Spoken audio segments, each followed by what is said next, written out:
Hello, welcome. I want to talk a little bit today about how common it is to have or to be AuDHD, which is autism plus ADHD.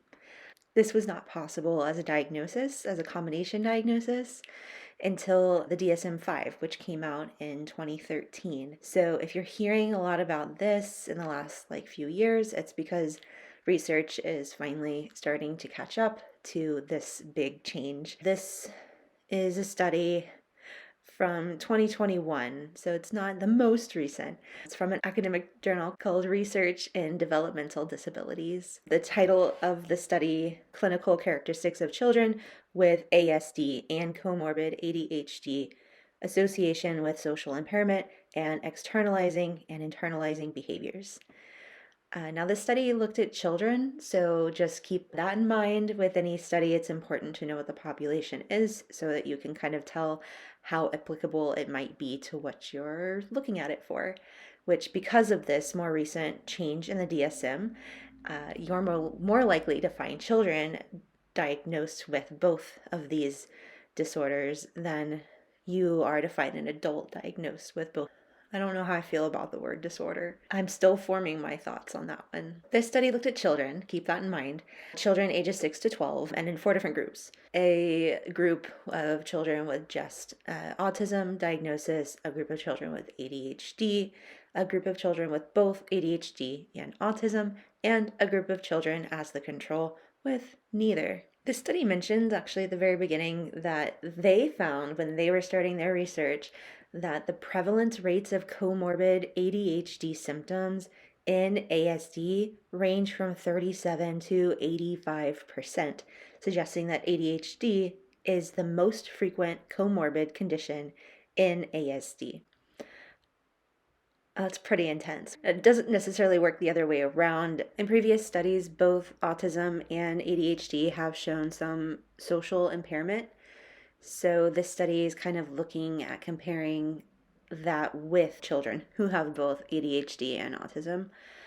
They also were looking at whether behaviors were externalized, which they categorized as aggressive or oppositional.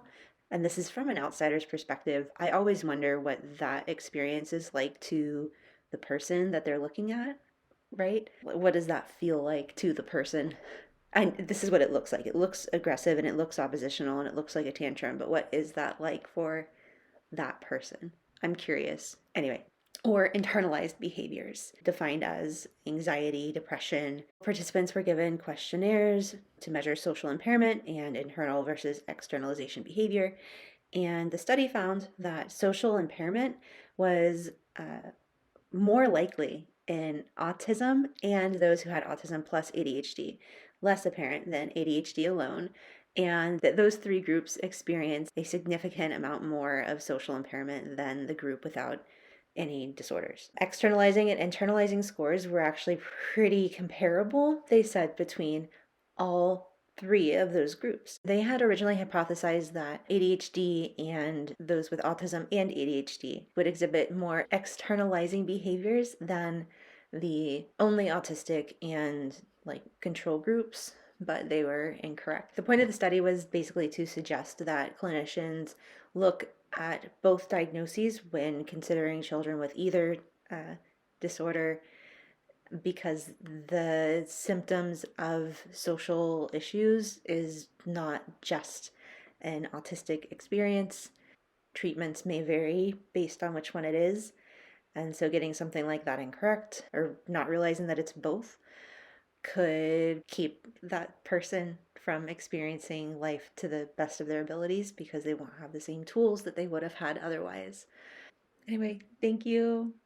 I'm supposed to ask you to like and subscribe and stuff. That's what the internet says I'm supposed to do. So I guess do that, please. I don't know. Thanks. Bye.